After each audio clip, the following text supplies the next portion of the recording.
the 1960s model of a middle-aged male who looks younger, has a good job and health and disposition and well-dressed, has a middle income but always has plenty of money, has a savings account for the kids' college and retirement account. His house is paid for, the lawn is always mowed, the shrubs and the flowers always look nice.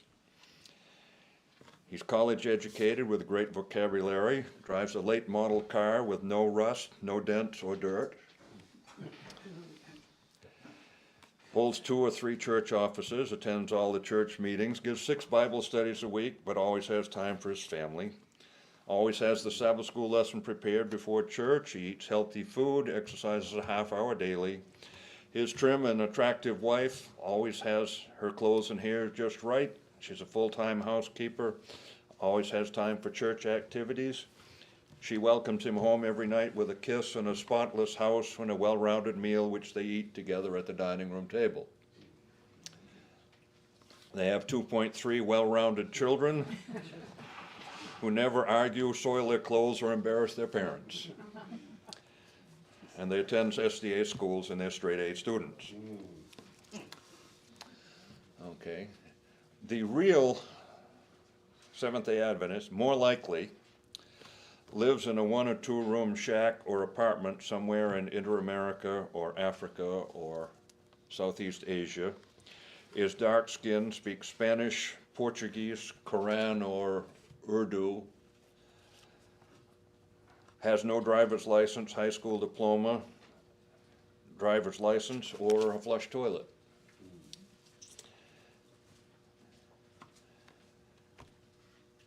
One writer says, if you have enough food, wear decent clothes, have a home that shields you from the weather, and own some kind of reliable transportation, you're in the top 15% of the world's wealthy.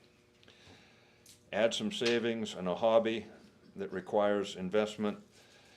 You have 2 cars of any condition and a variety of clothing, and you own your house, you've reached the top 5%. 1/3 of the Adventists live in Africa. Another third live in Inter-America. Only 8% live in North America. We have hundreds of thousands of Adventists who are illiterate. Many are diseased, and our church is overwhelmingly poor. 80% of our members are under 30. Half of them have been in the church less than 12 years. And 60% of our church members are female.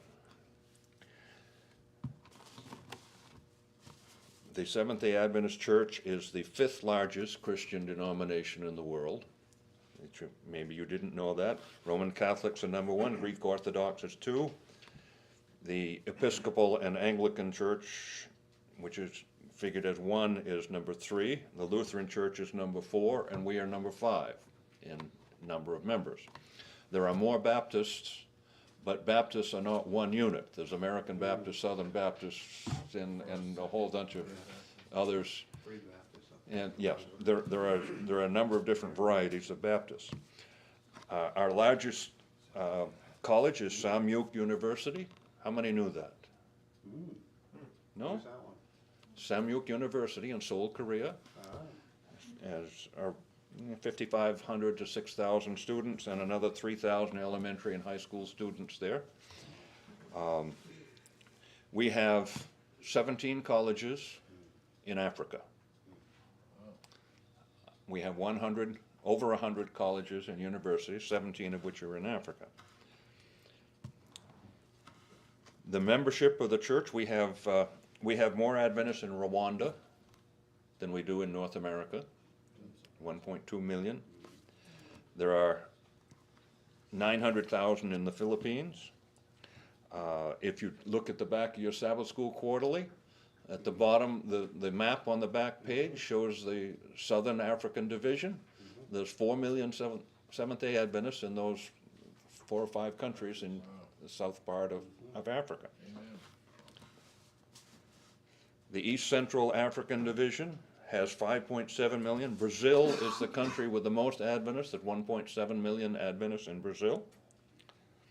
Loma Linda University Church is our largest church, 6,400 members.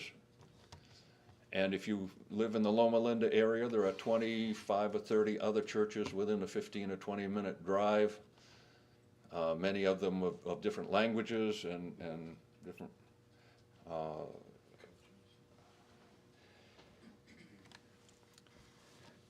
we have Adventists who are famous and some who are infamous. And I'll give you a bunch of names and it'll shock some of you. Kelsey Grammer's mother is an Adventist. Magic Johnson's mother is an Adventist. They were raised in Adventist homes. Little Richard was an Adventist. Was an Adventist pastor at one time. Clifton Davis graduated from the seminary. Actor on Amen. Prince grew up an Adventist. Joan London grew up an Adventist. Art Buchwald. And Ben Carson, of course, is an Adventist. Roy Drusky, country singer, is an Adventist. And Barry Black, chaplain of the Senate, is an Adventist. We live in our little corner of the world and don't realize how big an enterprise we are a part of. In Acts 7:32 is one of the couple of dozen places in the Bible that there's a term that's used that was also in our scripture reading this morning. Acts 7:32 says, I am the God of your fathers, the God of Abraham, of Isaac, and Jacob. And Moses trembled with fear and did not dare to look. That term, the God of Abraham, Isaac, and Jacob, is throughout the Bible, and it's used a number of ways. Abraham, Isaac, and Jacob were three men, grandfather, son, and grandson. And God continually claimed them as his own. He picked them out. These are my children, Abraham, Isaac, and Jacob. And why did God claim them? What was special about them? I want to look a little bit at these three today, the grandfather, the father, and the grandson. And we can't study all about them, but to look at a few of the details that make them God's chosen children. Okay, so we start back in Genesis. In Genesis 12. And I'll go through a bunch of facts on each of them. Start with Genesis 12, 1 through 4. The Lord has said to Abram, leave your country, your people, and your father's household, go to the land, and I will show you. I will make you into a great nation and will bless you. I will make your name great and you will be a blessing. I will bless those who bless you. Those who curse you, I will curse, and all people on earth will be blessed through you. So Abram left as the Lord had told him, and Lot went with him, and Abram was 75 years old when he set out from Haran.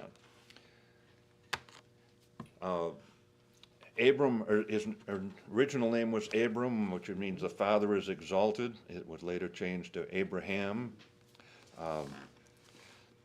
He was a man of faith. At 75 years old, he struck out on a journey, not knowing where he was headed. And we have a bunch of incidents in the life of Abraham. Genesis 12, verse 5.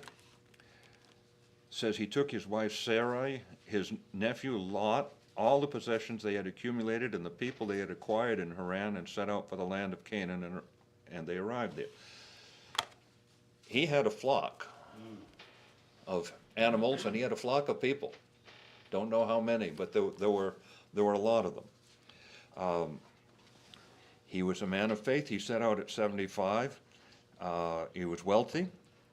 In 13:2, Genesis 13:2 said Abraham had become very wealthy in livestock and silver and gold. So he was a rich man. And you know, sometimes we sometimes we criticize the wealthy. Maybe we're jealous. But Abraham was a wealthy man, and God doesn't overlook the poor, and doesn't overlook the wealthy. And just because a person is poor, that doesn't mean that they're God's people. And a person is wealthy doesn't mean he's not God's child. In Genesis 13, verse 5 through 9, now Lot, who was moving about with Abram, who had flocks and herds and tents, but the land could not support them while they stayed together, for their possessions were so great that they were not able to stay together. Quarreling rose among Abram's herdsmen and the herdsmen of Lot, and the Canaanites and the Perizzites were also living in the land at that time. So Abram said to Lot, let's not have any quarreling between you and me, or between our herdsmen, your herdsmen and mine, for we are brothers. Is not the whole land before us? Let's part company. If you go to the left, I'll go to the right. If you go to the right, I'll go to the left. And here was Abraham, Abram at that time, and he was very pleasant to deal with his nephew Lot. And he said, well, let's split up. You choose first, and I'll take what's left. Very nice man to deal with.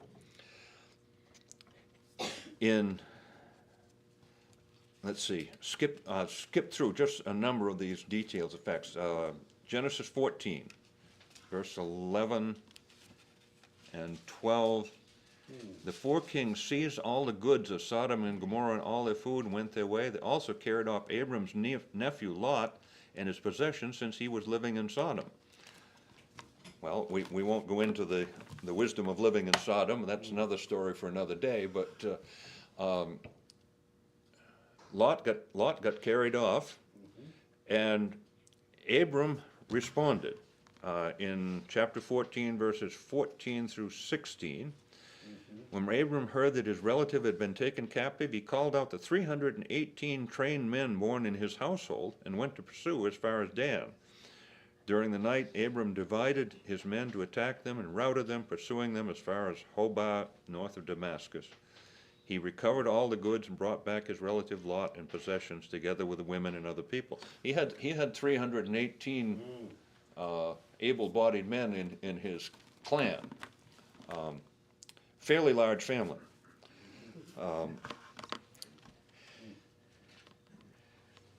And he went back. He went out and armed for battle and brought back his nephew.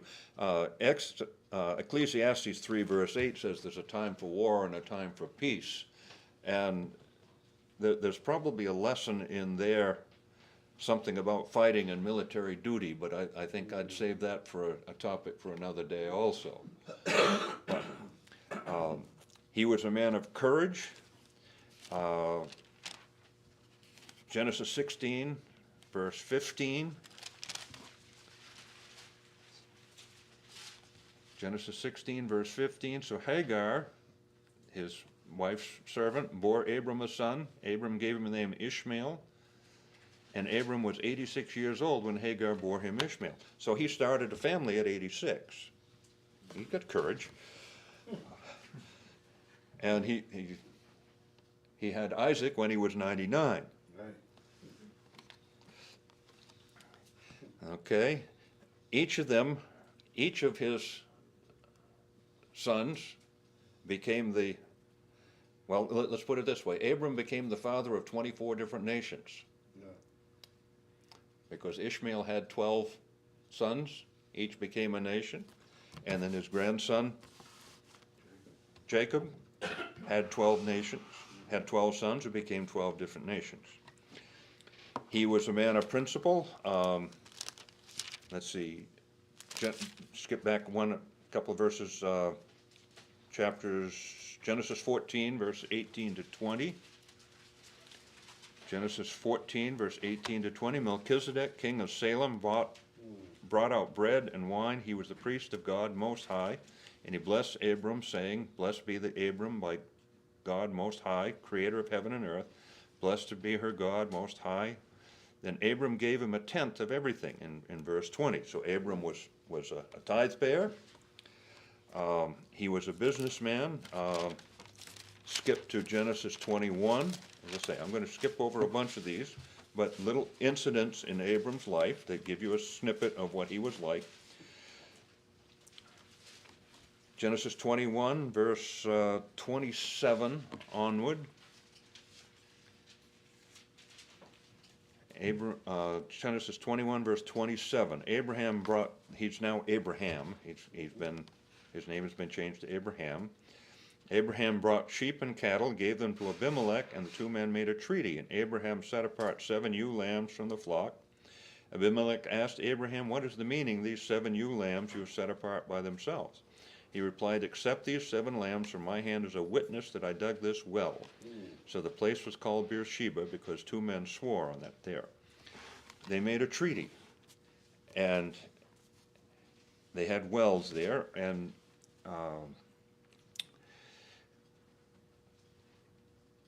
he was honest, he was fair, and we know the story of Abraham and Isaac and his sacrifice, and that's another story that we won't go into all the details on that one, but he had faith enough to offer up his son Isaac.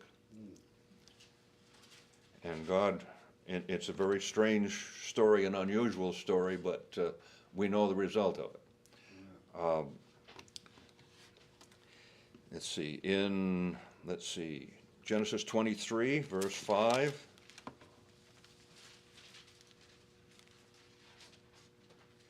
Genesis 23, verse 5, the Hittites replied to Abram, "Sir, listen to us. You are a mighty prince among us. Bury your dead in the choicest of our tombs.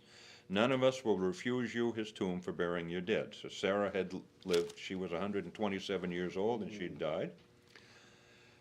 Abram rose and bowed down before the people of the land, the Hittites. He said to them, "If you're willing to let me bury my dead, then listen to me and intercede with Ephron, son of Zophar, on my behalf. So he will sell me the cave of Machpelah, which belongs to him at the end of the field. Ask him to sell it to me as a full price, the burial site among you." He was a businessman. He probably could have taken that, but he didn't. He said, I'd like to buy that. I'll offer you full price. A fair bargainer. He was respected and well liked and in Genesis 24, we have the story of Isaac and Rebekah, which we will go into in a minute. To say at 140 years old, his son was still living with him, 40 years old, and was unmarried, and at 140, Abraham took the initiative to find his son a wife. In Genesis 25, it tells us that he died at 175 years old.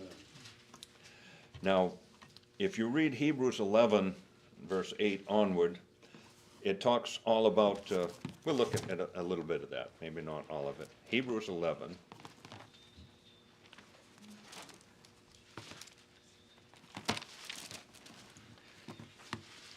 Hebrews 11, starting with verse 8. By faith he made a home in the promised land like a stranger in a foreign country. He lived in tents, as did Isaac and Jacob, who were heirs of him with the same promise. Verse 11, by faith Abraham, even though he was past age and Sarah herself was barren, and able to become a father, because he considered him faithful who had made the promise. Abraham was wealthy, a world traveler, respected, called a prince by people of other nations. But you know, whenever there's a wealthy person, there's always jealousy. And there was fighting between him, Hagar, and Ishmael, and he finally had to send them on their way. Abraham was not faultless. He fibbed a little bit about his wife being his sister instead of his wife, trying to save his own neck, so he thought. You know, this was one of God's chosen people, probably a millionaire in his world. And we don't have a lot of millionaires these days, although with inflation, if it doesn't take as much to be a millionaire as it used to. But we have several. Garwin McNeilis owned a large company. All of the, if you see a front loader concrete mixer out on the road, that was made by Garwin McNeilis Country. It's a McNeilis machine. Many of the trash compactor trucks were made by McNeilis. Garwin McNeilis sold his company 25 years ago, invested the money in a factory to build prefab churches for us. And now we can send out in a package, in a shipping container, a prefab church, and you can set it up in a day. And we do hundreds of those every year. Ellsworth McKee owns McKee Baking, Little Debbie's, and now Drake Pastries are owned by McKee Bakery.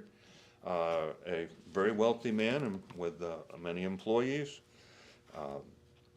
There have been others. There's an Adventist in the Northwest that owns a fleet of nursing homes. Big industry, big business.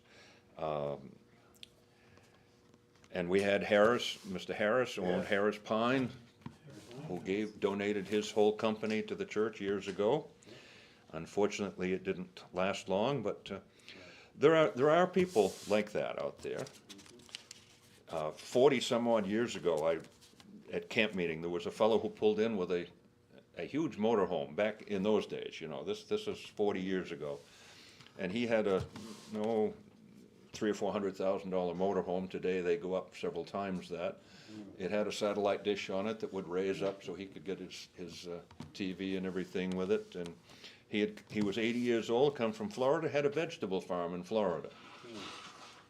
And he started a landing strip and sold it as an airport for $7 million. And did very well. God can use wealthy, industrious people in his cause, and he does. Many of us wish we were in that league, but we're not. So praise God that he can use them.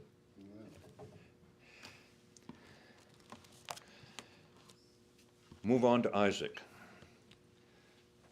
Isaac's mother had died when he was 36. He was 40 years old, still living at home, and 139-year-old father says it's time to find him a wife.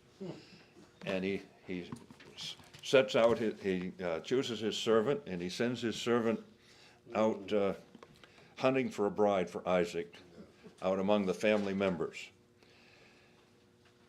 And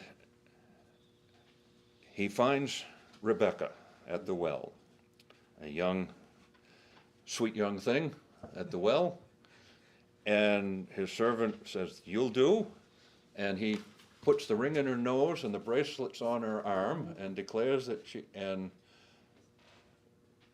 makes a deal for her to join in matrimony a 40-year-old man that she's never met. Now, Ethan, I guess you're the only one in here with daughters that are unmarried. I suggest you think that through long and hard before you try that approach. But in their day, it was acceptable.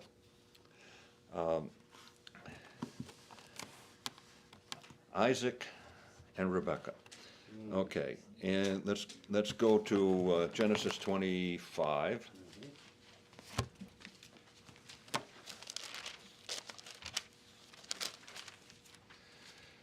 Let's see. Genesis 25 and see verse 40. Let's see. Yeah. Okay, Genesis 25 verse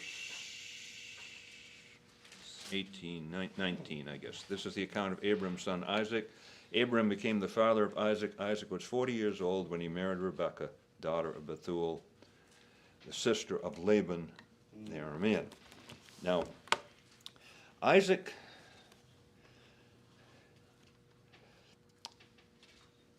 how do you say that? How do you envision in your mind that here is a fellow who has been raised in wealth?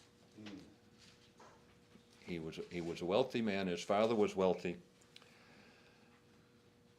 and at 40 years old, he still hasn't considered finding a wife. Now, today in our culture, well, I suppose it happens, but we would think it highly likely that a young man would start looking before that. His father made the arrangements. He was fairly wealthy. Let's see, 25:5, Genesis 25:5. Abraham left everything he owned to Isaac. When he was still living, he gave gifts to the son of his concubines and sent them away from his son Isaac in the land of the east. Abraham, after Sarah died, had another wife and had more children. Isaac had everything that Abraham had. He was wealthy. He didn't have to work for a living. At 40 years old, his dad found a bride for him, a sweet young thing, but he was 60 years old when his sons were born. And this is 25, Genesis 25, 24. Genesis 25, verse 24. When the time had come for her to give birth, there were twin boys in her womb. The first to come out was red. His body was like a hairy garment. They named him Esau. After this, his brother came out, his hand grasping Esau's heel. He was named Jacob. Isaac was 60 years old when Rebekah gave birth to them. Okay, so here's a fellow who was raised by his parents, his wealthy parents. His mother died, and Dad finally said, well, it's time to find this guy a bride. Secures Rebekah for him, and in another 20 years, he produces twin sons. In Genesis 26, verse 7, this is 26, verse 7, he tries the same trick his father had tried. The men of that place asked him about his wife. He said, she is my sister, because he was afraid to say she is my wife and thought these men might kill me.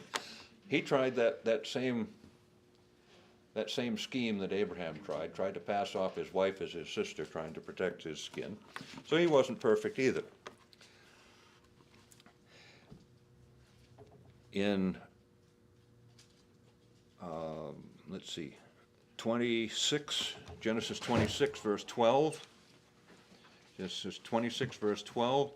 Isaac planted crops in the land. That same year reaped 100-fold, because the Lord blessed him. The man became rich, and his wealth continued to grow until he became very wealthy. Had so many flocks and herds and servants that the Philistines envied him. So all the wells that his father's servants had dug in the time of his father Abraham, the Philistines stopped up and filled them with earth. They were trying to drive him out. He's getting too wealthy. We want him out of here.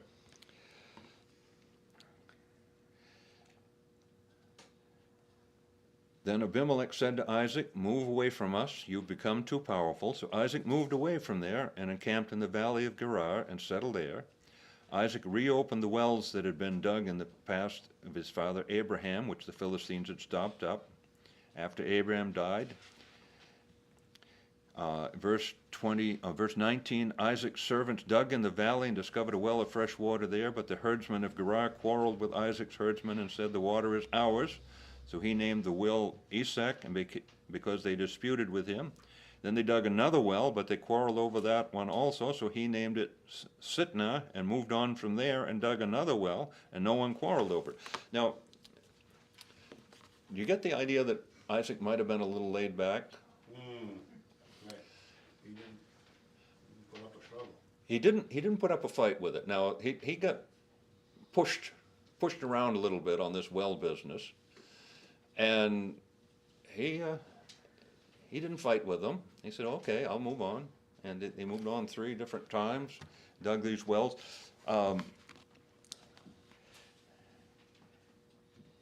If that had been Jacob,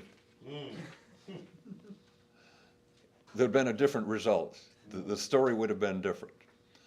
And maybe Abraham would have asserted his authority, but Isaac was laid back enough that, after all, he waited till 40 to go and didn't find a wife, had to let his father do that for him. In chapter 27, we have the story of playing favorites.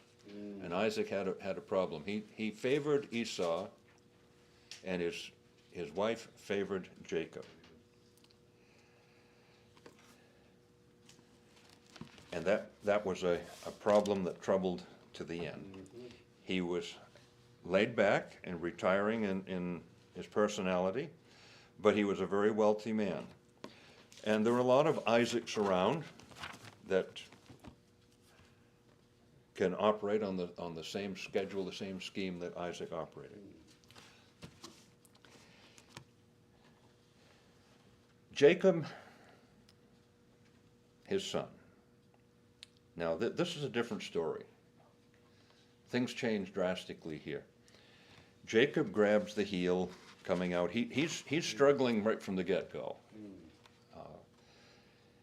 In Rebekah's vision of Genesis 25, she sees them struggling and realizes that Jacob has to be the leader. So she and Jacob schemed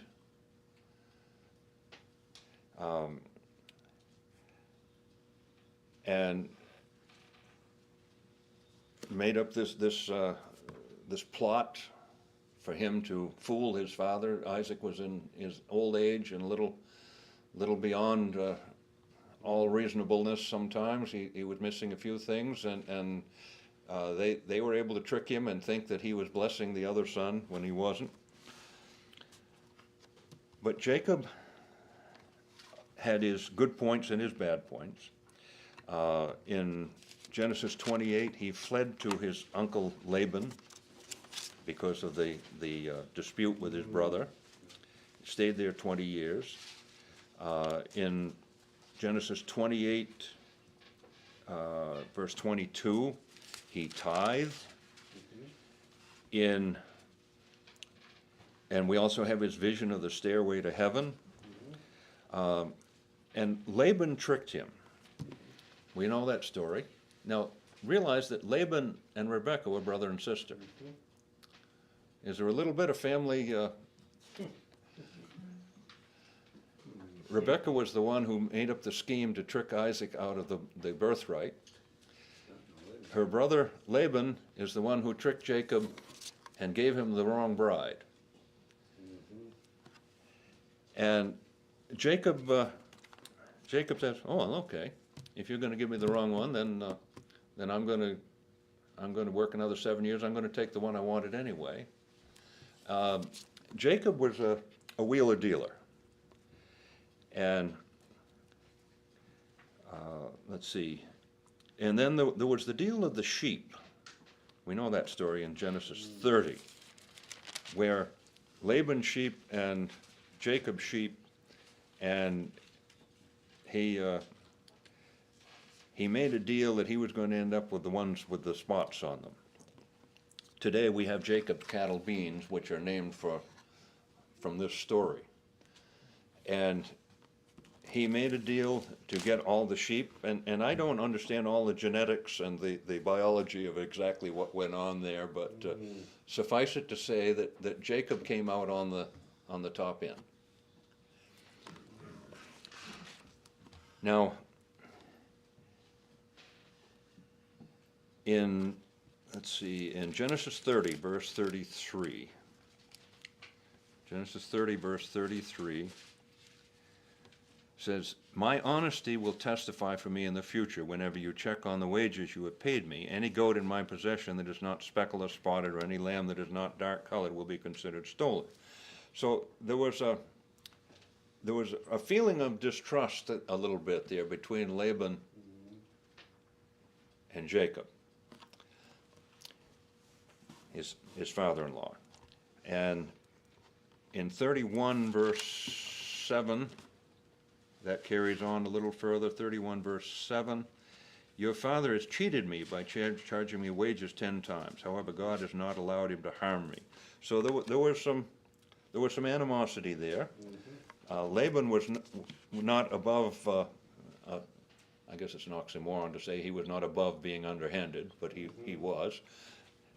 And things changed. Jacob took the family and took off, and the verse in 31:49, Genesis 31 verse 49, is a verse that I knew a fellow who, whenever he had to go on a trip, he and his wife would stand together and they would quote Genesis 31:49. It is called the Mizpah verse because he said, "May the Lord keep watch between you and me when we are away from each other."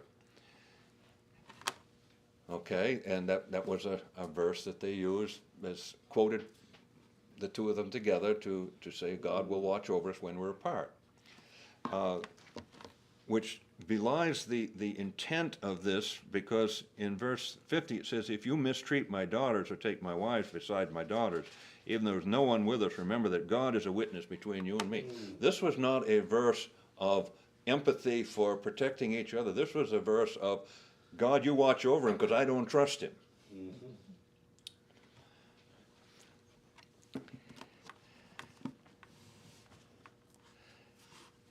Laban and Jacob were both crafty. Jacob went through the wrestling with God, or with an angel. His name was changed to Israel, which means God rules. At 130, he went to Egypt and was reunited with his son Joseph after 22 years of him being gone. And he made a blessing in Genesis 48. I'm skipping, there's lots of stories in between here. Genesis 48, verse 12.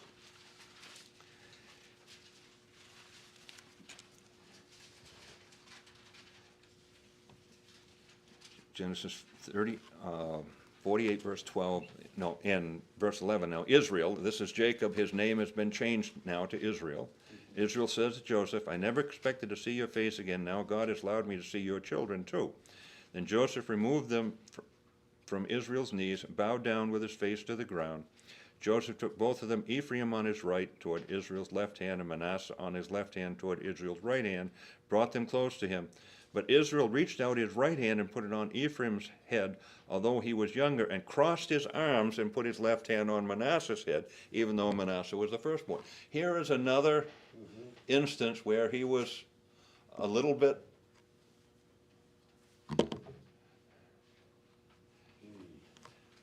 but yet God claimed him. God claimed him. He says, "I am the God of Abraham, Isaac, and Jacob." Jacob, Israel, died in Egypt at 147 years old. If Jacob were alive today, what would he be doing?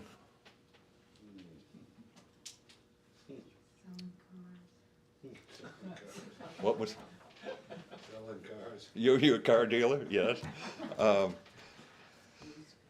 Some type of business entrepreneur. Oh, yeah. You're doing well at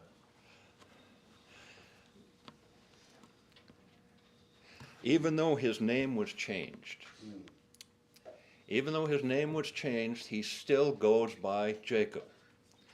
And when you talk about his descendants being Israel, which was what his name was changed to, they're referred to as Israel. But they don't refer to him as Israel. They still keep the old name Jacob because he was such a, I won't say a scoundrel, but he was a character.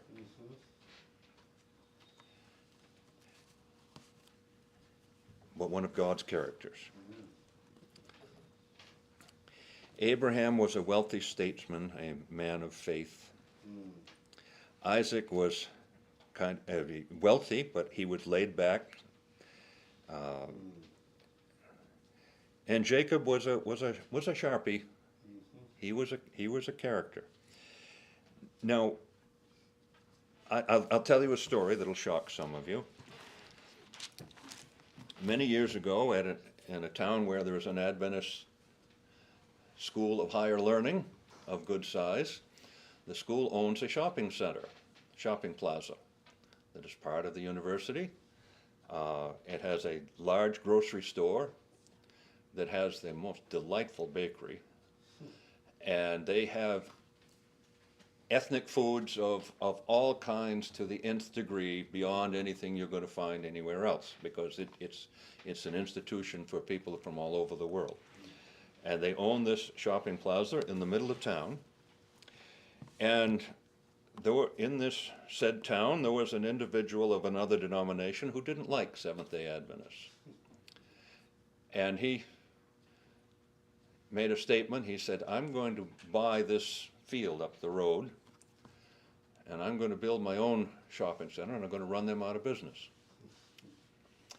And this field was ringed with houses. It was a block, you know, and there were houses along the front and the side. And he said, I'm going to buy a couple. He was bragging to people that, I'm going to buy that field and knock down a couple of those houses to put a road in there, and we'll put our own shopping center in there, and we'll give them competition. Well, that word reached a couple of ears, and an individual who was a business person took his secretary one night, who was a notary, and went to the houses that were on the front of the road, the owners of those houses, and said, I'll give you $1,000 cash right now for an option to buy your house. And said, you do not have to sell it to me. You don't ever have to sell it. But if you ever do decide it, you have to give me the first choice. And he went to the 3 or 4, 5 houses that were on the main road, and very quickly and quietly bought an option on each one of them for $1,000 cash. And the individual who bought the field behind, was buying the field, went to buy a couple of those houses and knock them down and put a road in there, and discovered he couldn't do that. Now, that story may shock some people, but it's a play right out of Jacob's playbook.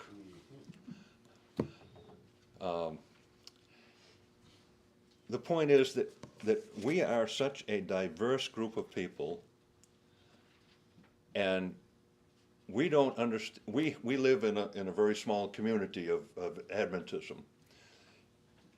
When you're other parts of the world, you find that things are not all in harmony with the way we see things here. And even if we don't fit the mold of the traditional Adventist, many other people do not either. Whether you're phlegmatic or choleric or melancholy or sanguine, whether you're a prince or a pauper, educated or not, male or female, even if you don't like tofu and Vigilinks, you're still one of God's children. God is the God of Abraham, Isaac, and Jacob. And he claimed them all. And even Jacob, when Jacob sometimes might have needed his hand slapped, but God claimed him. And many of us, all of us, are not perfect either. We have our faults. But the fact is that God claims us. And he's the God of a very large world, a very large church, and a very large number of people. And because somebody else is not exactly in the same mold that we are, they're still God's children. May we be glad to claim God as our Father and Jesus as our Savior. Let's sing our closing hymn, which is number 456, I believe.